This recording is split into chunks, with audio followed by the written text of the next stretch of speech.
ঈদ তো চলে গেল, একটা দিনের আনন্দ সারাটা দিন কাঁদালো। কেউ জানবেও না আর কখনো জানতে পারবেও না যে আমার চোখে পানি ছিল।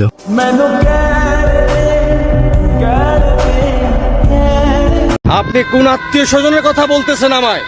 যে আত্মীয় স্বজন বিপদে পড়লে পাশে থাকে না, যে আত্মীয় স্বজন একটা জিনিস দরকার পড়লে দিতে চায় না, যে আত্মীয় স্বজনের কাছে টাকার জন্য গেলে সে টাকা দিতে চায় না, যে আত্মীয় স্বজন বিপদ দেখে না, যে আত্মীয় স্বজন সুখের বেলায় থাকে, ওই আত্মীয় স্বজনের কোনো দরকার নাই।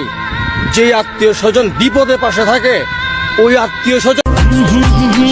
কেউ যদি বলে পূর্বে সূর্য পশ্চিমে উঠছে, আমি তাও বিশ্বাস করবে, কারণ কিয়ামত আসবে আমি জানি।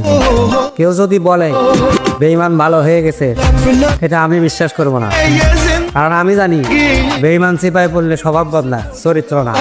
সময় মতো আবার ঠকায়। এই কথা সারা দুনিয়া না মানলেও তাতে আমার কিচ্ছু যায় আসে না, বলবো।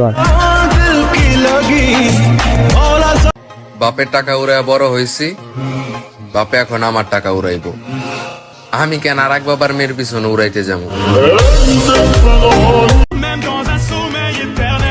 আজকের দিনে সকল দুঃখ কষ্ট বাদ সবাইকে জানাই ঈদ মোবারক।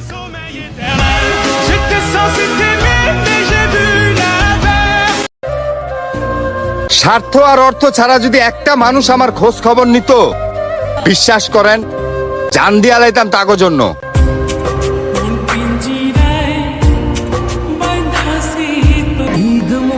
যার ঋণ কোনোদিন শোধ করতে পারবো না, সেটা হলো আমার আম্মা জান।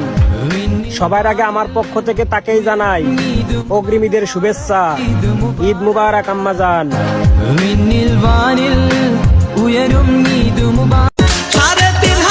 জানি না কার দোকানে পরে আছে আমার কাপড়ের কাপড়, একটু যত্নে রাখিস ভাই, হয়তো আর সময় বেশি বাকি নাই।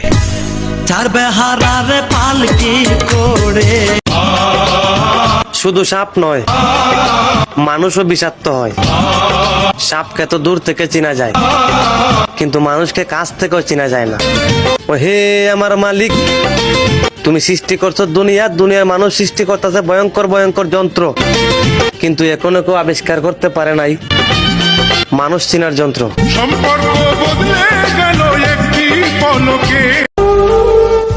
রাত পোহালেই তো ঈদ।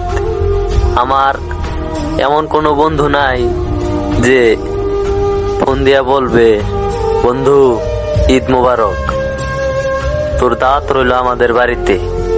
আসলে ভাই গরিব তো, অর্থের কাছে হাইরা গেছি।